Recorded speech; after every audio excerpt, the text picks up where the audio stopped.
Welcome to the 2024-2025 academic year. My name is Grant Freaking, Manager of College Communications and Marketing at the Carl H. Lindner College of Business. On this episode of Bearcats Mean Business, Lindner Dean Marianne Lewis stops by to preview the new school year at Lindner and offer advice to our new students. We'll also chat about the 2024 issue of Portfolio, Lindner's annual alumni magazine, which will be released in print and online in September. Hi, Marianne. Welcome back to the Lindner podcast studio. Oh, hi, Grant. It's so glad to be here today. By the time this episode airs, we will be just days into fall semester 2024. Marianne, how are you feeling about the new academic year? Oh, I'm excited. I'm energized. I was saying to President Pinto this morning, it feels like in the last couple of weeks, the starter's gun has gone off. People are just revving, excited. I mean, because really the campus comes alive. And I enjoy summer, but I much more enjoy when all the students are here. Right. And there's some energy in the atrium actually right now because there's a new faculty orientation that's wrapping up. So if listeners hear a little bit of conversation going on between our new faculty members, that's what that is. Now, the onset of the new academic year also introduces us to a new class of first-year Lindner students. This group happens to be the most diverse and academically accomplished first-year class in Lindner history. Marianne, what do you learn about our first-year students when you converse with them in the initial days and weeks of their time here at Lindner? I think that typically I feel a really good sense of energy from them in terms of being excited and leaning into what's possible. I can also sense that they're a little nervous. I mean, it's a wonderful, big, bustling university, and they're trying to find their foothold. And I think that is part of the leaning in and really trying to find, okay, well, where is it that I want to engage? Because there are so many opportunities on this campus, and that's what we love. So I say, take a deep breath, enjoy it, and start to just explore, and explore early and often. And one way they can explore is to get involved. And one way to get involved is to find a student organization that fits their interest. As someone who's played a role in lots of student organizations at Lindner over the years, how can Lindner students sort of find their way by getting involved in a student organization and sort of ramping up their interest and their certain business aspects of their education? You're right, Grant. I'm a huge believer in student organizations. I have been my entire career. I think for a lot of reasons. One, they help make a big university feel small. There's so much variety. I think we're nearing about 30 student organizations within Lindner alone. I think they're nearing 300 at the university. And each one of them has a different size and shape. Some of them, are, as you said, are professional. They're like explore your career. Some of them are very social, from everything from, ultimate frisbee to something more artistic. And pretty much everything in between, which is very cool. One of the things that we've worked on, we started working on last year and we've spent the summer working on, is how do we leverage Tribunal, which is our student government, to help us connect and support and further the great work of our student organizations. So we're kind of thinking of Tribunal as our hub and spoke. I and other people in the Dean's team will be meeting monthly with those student leaders, because student leaders just they're tremendous. They're great models for other students, but they can also help us make sure that, we don't know what we don't know. I'd love to always know if there are concerns or opportunities among students, and it's nice to have some eyes and ears among students who we can be partners with. Absolutely. Marianne, I'm going to turn this episode in an admittedly selfish direction now. September brings the release of the 2024 edition of Portfolio, Lindner's annual alumni magazine that I oversee as part of my duties with Lindner's marketing communications team. Marianne, I know Portfolio means a lot to you, and your input is always appreciated in this publication, which I view as both a recap of the last academic year and of our mission of empowering business problem solvers. You're absolutely right, Grant. I love it, and I'm so grateful to you and all the great work you do leading the magazine. And so many people are involved. I mean, every year similar to what you just said, the portfolio is just this beautiful way to showcase what's been and to tell stories that some of us haven't heard. And then it's in a physical format that I can share, both physically as in printed, but also digitally. And it's nice to have a vehicle to do that, because not everybody gets to be you and me and see what's going on in this building.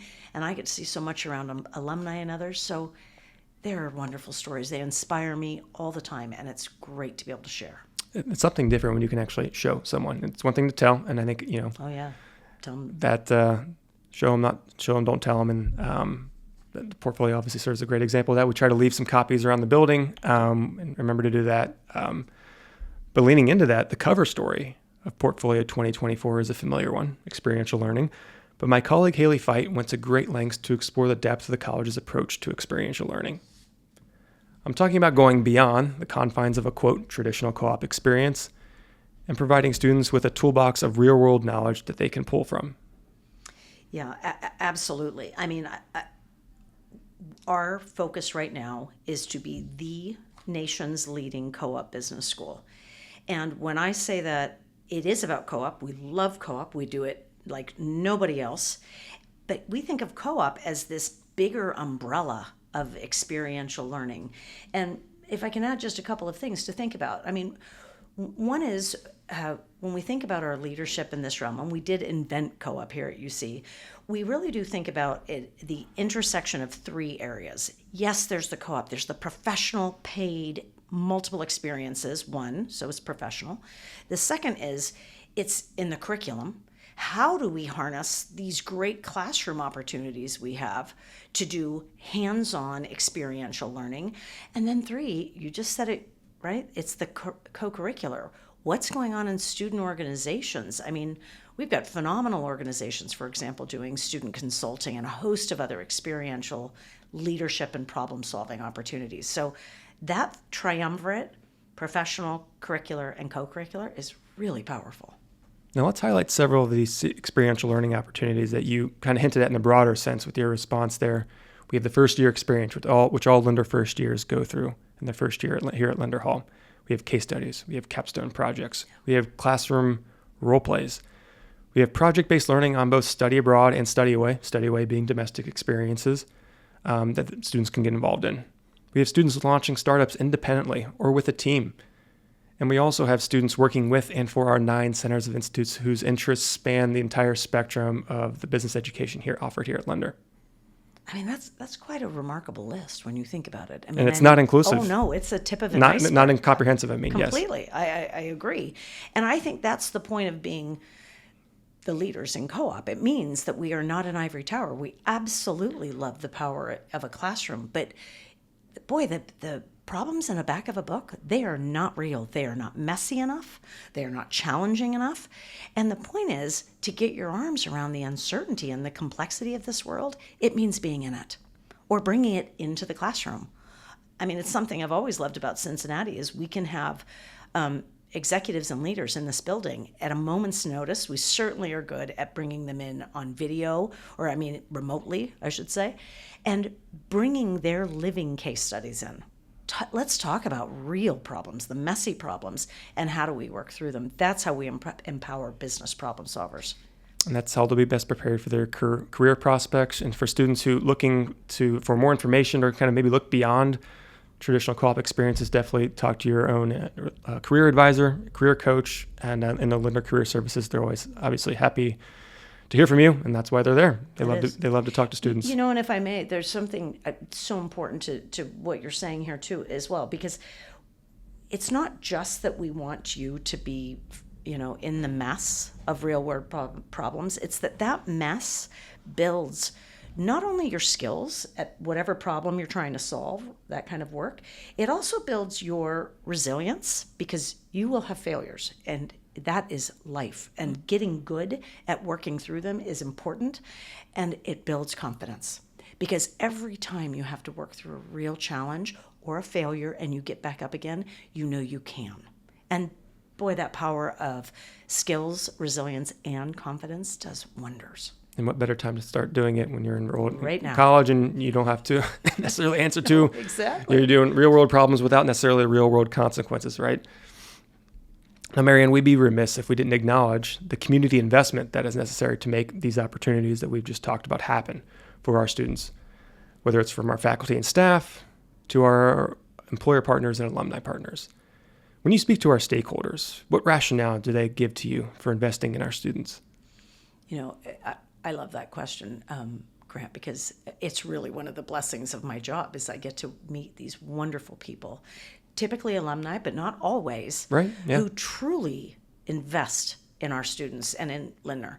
I think it's a couple of things. I mean, one of the things that I often share is just the beautiful transformation that is the student experience, right?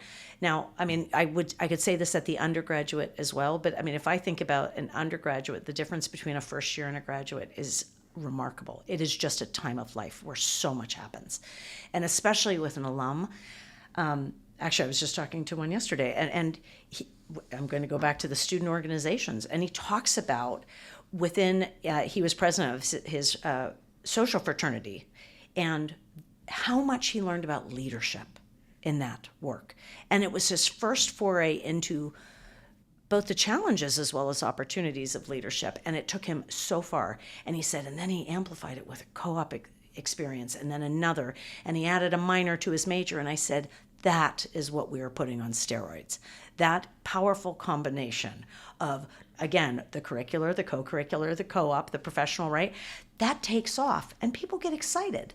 And I love talking to people who say, look, I want that to happen again and again and again, because those are our future leaders, not just in the business world, but in our community and society. Agreed. And what you just listed out is a great compilation of a student's career, and it doesn't have to happen all at once. Oh, no. It sounds like a lot when we say here, when we does. list it out, and it sounds daunting. And I think it can, for an 18-year-old student, 17-year-old student walking in these doors for the first time, it'll sound daunting. But if you realize it's part of the progression and all the help you'll have along the way, it'll be very rewarding. It's a journey. You're absolutely right. And when you asked about the first year students, I think they can feel like they're drinking through the fire hose because there are so many opportunities. You don't take them all at once. Right. You start to explore. You figure out what makes sense for you. And that's where it becomes personalized, because this is not a cookie cutter. Every single student experience is going to be different, and it's going to depend on what you lean into, and what you lean into should depend on what skills you want to develop, your interests, your passions, and that's how it comes together. I mean, it's not rocket science, and at the same time, it really is beautiful. And it's fun to talk with people who've both been there and want to see it happen more, better for all. Marianne, what advice would you have for first-year students who maybe feel a little overwhelmed by the experience and exploring the options available to them in terms of advisors, consulting with faculty, consulting with other coaches that are available to them within the building? Yeah, it's an important question, Grant. I mean, what my advice would be is recognize that you are part of the Lindner community. It is a really caring, mutually supportive group, and there are some very key players who are waiting and willing to help. I mean, you just mentioned your advisor, right? A student's academic advisor is so valuable. They know so many of the ins and outs. So is your career coach in Lindner Career Services. So is your PACE leader or other student leaders on this campus, because they've been there. They have done that. And then I would tell you, as you start to feel more comfortable with those individuals who are literally in Lindner, in this building, here to help you, I would also say that, it's our employers. It's our alumni. We have this wonderful external community of partners. It's what co-op actually means. It means cooperative. We work together to fuel that learning, because they're seeking to hire, and employers, anyone on this listening to this call, please reach out. We have wonderful, talented students, and students, that's why they're there. They want your development. They want to help, and they want to hire. So think of that community and know that we're here for you. Absolutely. Marianne, thanks for coming by the Lindner Podcast Studio today. Happy fall semester. Thank you, Grant. Thanks for all you do. Are you a prospective student thinking about applying to Lindner? Are you an alum or employer looking to get involved with the college? Visit business.uc.edu to find your pathway to Lindner. If you enjoyed today's episode, please consider subscribing or leaving a 5-star review for Bearcats Mean Business so that we can continue to bring you enjoyable content. Thanks for tuning in. Go Bearcats.